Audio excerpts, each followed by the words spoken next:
best way to build a WEBCON application usually begins with Designer Desk. Let's use this scenario as an example. An employee submits a purchase request to a manager who might reject it, but they also might approve it, and then it goes for processing. Now we could open up Designer Studio and get to work and create a new application. But wait, do the users and business stakeholders already know what to expect? Because if the answer is no, we're doing this differently. We're going to start with Designer Desk instead. It's a fantastic tool for building prototypes, living specifications, so that everybody can be on the same page as to what's going to be delivered. So let's put in a name and a description and click OK and get started. This is an empty application prototype. Everything you need is already there. We just need to fill stuff in. If I click on the Start button, I see an empty form. There are no fields yet. There is a place to put comments and attachments, and there's a button to move it forward. And if we look at reports, there are already columns with, fields that every process would have. And so now it's up to us to add more to it. And we could start with the form. I haven't really thought of the data model yet. What's more, it's a process solution. We should start with the workflow. This begins with one step called Start, a path called Go to Next Step, and then a Finish step. It's our job to model this into the process we actually want. These steps represent states, statuses. If someone asked you, where is this process right now? You would name the steps after what you would tell that person. So instead of calling this Start, how about we rename it to Not Yet Submitted? And we'll explain what we mean by that here under Provide Step Description to the end users. It'll show up on the form to tell them what they're supposed to do during this step. And then for the step we're currently calling Finish, how about we rename that to Completed? And again, describe it. But we'll also add a second explanation that'll show up in the documentation when we automatically generate it. Now we need to think of the transition path between the two steps. Right now it's called Go to the Next Step. And yes, that's generic, it's the default. We're going to call it Submit. It's the thing you do to get from Not Yet Submitted to Completed. And we'll provide a description for it as well. We also really need to choose who's going to be responsible for this as we submit it. And there are a lot of built-in roles, the author, the current user, the superior of the current user. We want to choose something a bit more interesting, which is to assign it to a business rule. This is a calculation that will be performed by the workflow. We're not going to provide the formula ourselves here. We are going to describe what we want that business rule to do. The key to Designer Desk is that we're not building the application, we're building an example of the application. So this is a description of what we want the developer to create. In this case, the owner of the cost center. Now, obviously, we're not going to submit it and have it automatically completed. We're going to add an intermediate step here, and I'm going to drag it directly into the middle here. And now we're going to take the arrow that runs from Not Yet Submitted to Completed and move it to New Step. And New Step is obviously not the name we want. Instead, we're going to rename this to Cost Center Review. And we'll provide a description. And now we need to think, after the Cost Center Review, how do we get to completed? Well, that would happen if someone chooses to approve it. Now let's move it out of the way because obviously we can't assume that it's always going to be approved. We need to attend to the fact that some of the time it's going to be rejected. So we're going to need to drag a final negative step onto the canvas. This gives us two ways to complete the workflow, one with a positive outcome, one with a negative outcome. And this new step we're obviously going to rename to Canceled and provide a description for it. And then obviously we need to draw a path from Cost Center Review to Canceled, and we'll name that Reject. But come to think of it, we should give the reviewer the option to send the form back to the author requesting changes. So let's grab the path that leads to Canceled grab the endpoint and drag it back towards not yet submitted. And since the workflow isn't ending anymore, we need to assign it to somebody. It defaults to the current user, but what we really want is for it to go back to the original author so they can fix it and resubmit it.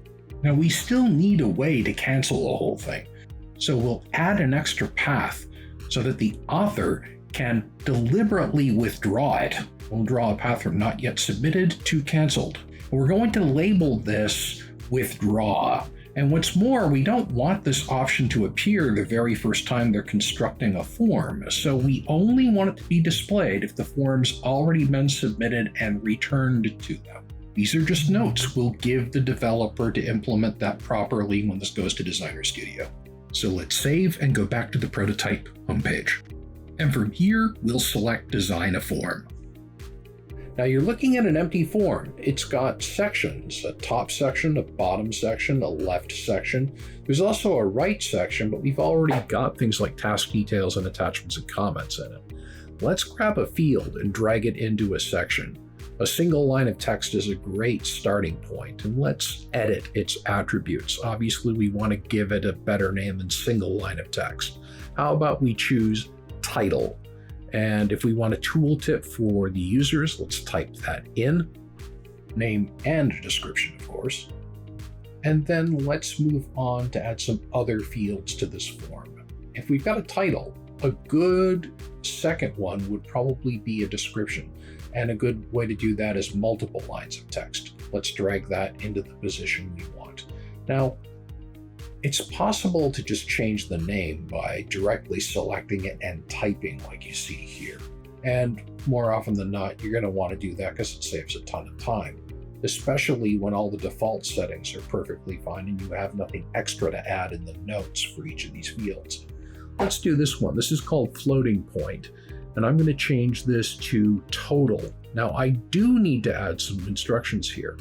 I'm going to put some tooltip text in here, but it's not really about the tooltip. I want this field to be calculated. Now, I'm not going to do the formula myself. Again, this is a living example of what we want, not the application. So here under I want the field to behave like this, I'm going to put some instructions to the developer in here to say this should contain the sum of the total of all the item totals in the line item list, which I'm about to create. This is enough. Someone will pick this up and use it and turn it into something actionable. And I don't really need any extra conditional display logic. So, well, okay, maybe a default value. No, I don't want a default value. This is an automatically calculated value, whereas a default value would be a constant, a changeable constant. So let's go ahead and add some more stuff. This is an item list. I'm going to put it in the bottom section. And right now it has a name item list. I'm going to change that a little bit, not radically, but I am going to call it line items. And I'll provide some tooltip text as well. Now it's got two columns in here that are single lines of text. I don't really want either of these. I'm going to choose to put in some choice fields so you can select the vendor and select the item that you want to get. And we've got picker fields. We can do it as a drop-down or a pop-up search. I am partial to autocomplete choice fields. So let's drag down one here. This is going to be for the vendor. We'll do another one for the item being purchased. And then we're going to need some fields to represent the quantity being purchased, the unit price, and then the item total. And those are all floating point numbers that we can get from the top of the list under standard fields. Oh, and we talked about cost center before. Let's take an autocomplete field and drag it into the left quadrant, and this will represent cost center. Okay, back to the line item list. Let's edit each of these columns, the fields that make up the item list. And the first one, we're going to give a name of supplier, and we'll provide a description for it too. But the hard part is going to come when, given that it's a choice field, where are we getting the data from? And it's It's not our job to find the data that's going to be used to populate the dropdown. It's our job to describe what we want the data to look like. And we don't yet have any data source descriptions, so we're going to create a new one of our own. We'll give it a name. In this particular case, it'll be suppliers. And it's not a list of constant values. When the time comes, it's going to be data we get from another application. And again, we're going to leave it to the developer to figure out where. We're just going to show what we want that data to look like, some typical values. So here under name, I'm going to provide the name of a company. And I might provide a description for it because that can show up in the drop-down list as well. I'll do 2, perhaps 3 of them.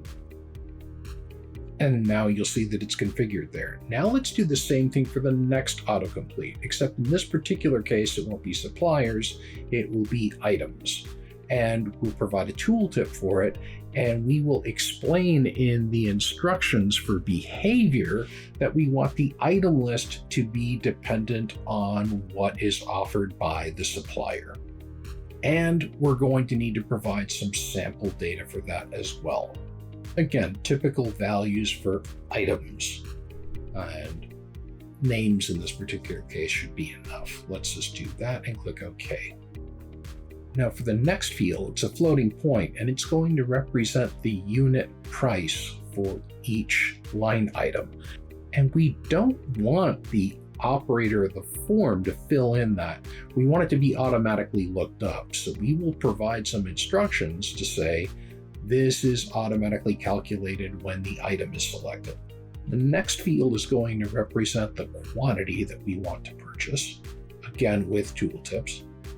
And then finally, the last field in the item list is going to represent the item total. And we'll provide the name, a description, which will be a tooltip, and we'll also provide some instructions to the developer to say that it should equal the quantity times the unit price, and that its total across all line items should be placed in the total field on the left part of the form. Oh, and there is one more field to consider, and that would be the cost center. So let's configure that. We need to provide sample values and an indication that this data needs to be fetched from another place. Okay, that's it. Let's save the form. And now we have a form, we have a workflow, and it's up to us to combine them together. That's what this field matrix is for. Along the top, you see the steps in the workflow, and I'm going to arrange them into an order I like a little better. We'll put cost center review in between not yet submitted and completed. Yeah, I like that better. And then along the side, you see the fields in the form. And then for each step in the process, you indicate which fields you want to have displayed. By default, we display them all. Which ones should be required. So I definitely want the title, and I definitely want the cost center to be required. Total should be read-only, because eventually it's going to be automatically calculated. And then in the cost center review, I don't want anything to be editable. I want someone to make a decision on it, but they're not going to make changes to it. Same thing with completed. Let's not do any edits. In fact, for canceled, let's do a shortcut. We will just click there and choose copy from step and choose completed to make it match. Now we did that for the left panel. We also need to do that for the bottom panel where the item list is. And so for the overall list, I'm going to show you a quick trick. If you mark an item list required, it's going to need to have at least one row in it. Easiest way to do this, no formula is required. And then for each line item in the list, we're going to make sure that a supplier must be selected and an item must be selected. Now the unit price is going to be read-only because it's automatically calculated, but you must choose a quantity, and again, the item total will be automatically calculated as well. And during those other steps, we really don't want anybody editing anything, so everything's read-only, and we'll just copy from other steps, and we're going to make that happen quicker. So let's save and return to the application prototypes homepage. Now at this point, we can click the Start tile and display a form. And look, it's got a title, I like it. But let's go back. There are a couple of other things I want to do. Under the Start titles, I'd like to edit this. I would like to have this say something other than run the prototype. I would like it to say new purchase request, for example, and to provide a nice description for it. I also want to maybe change the background color, and yeah, that's about it. Now, we should customize this report as well, because reports are interactive data views, and you see standard things like ID numbers and to whom it's assigned and how long we've been waiting and which step it's in. We want those. We want to keep those. In fact, I'm going to add a couple of other standard system columns to this report, like who created it. Let's get that in there, and maybe even the date it was created. But I don't want to stop there. I also want fields that come from the process, fields that come from the form, basically, process data. So let's grab the title, and let's grab the cost center and the total. Those are all quite useful. I'd like to see those in the report. Let's save it and take a look at it now. It's empty, but it certainly looks a whole lot better and a whole lot more useful. Okay, let's return to the application prototype homepage and click on Define Privileges. It's the last thing I'd like to do. And these don't have to be explicit references to Active Directory or Azure AD groups or anything like that. They're just instructions to the developer to say that the people administering this should be of a certain type, and the people that are allowed to look at all items in all reports are so-and-so or which group or whatnot. And then finally, who's allowed to create new items. And we close that up and save it and get ready to test the whole thing by clicking on that Start tile and opening up a brand new form. And let's fill in some values for it and get ready to click on a button to move it forward to the next step. There's one button there and it's called Submit. Let's click it. The form is now advancing to the next person, and it's in cost center review. And it's still assigned to me because we are in prototype test mode. In reality, if you look at that tooltip, it will tell you who it would be assigned to in real life once this becomes a real application. Now I see buttons to approve or reject. I'm going to choose approve and click it, and we'll see that it's moved along to completed. So far, so good. It seems to have behaved exactly the way we wanted it to. Let's exit out of this, and we'll submit a bunch more forms. And we'll fill them out with different values. Some of them will approve, some of them will reject, some of them will submit but not do anything to. We'll enter several different forms. I want to have enough entries here in the report so that we can see maybe about 5 or 6 rows of data. Because I want to test the form, but I also want to test the report and make sure everything conveys the right kinds of information and make sure we've tested every possible path. And once we've submitted enough forms, we can exit this and go open the report and look at what we've got. We've got several different items and several levels of completion. I see different kinds of steps, different assignees, different cost centers. Yeah, this is actually useful, and I can filter it by different levels to see different things. And yeah, the report looks good, just like the form looks good, just like the workflow looks good. This is ready to turn into a real application, and the first thing we're going to do is generate documentation for it. That happens automatically by clicking on Generate Documentation. In this particular case, I'd like to see it as a PDF file. And that PDF file is pretty comprehensive. There's a table of contents, there's a diagram, there's an explanation of what's going on at every single step in the workflow, there's a data dictionary, there are notes as to what the security groups are. I like it. Let's save it to a file. We can send it around to somebody later. They could build it with anything they want, but by clicking this last step to finish and publish to Designer Studio, we can have a professional WEBCON developer turn this into a real application. So we can exit Designer Desk and go back to the portal. What happens next in Designer Studio is a topic for the next video. Thanks for having watched this one.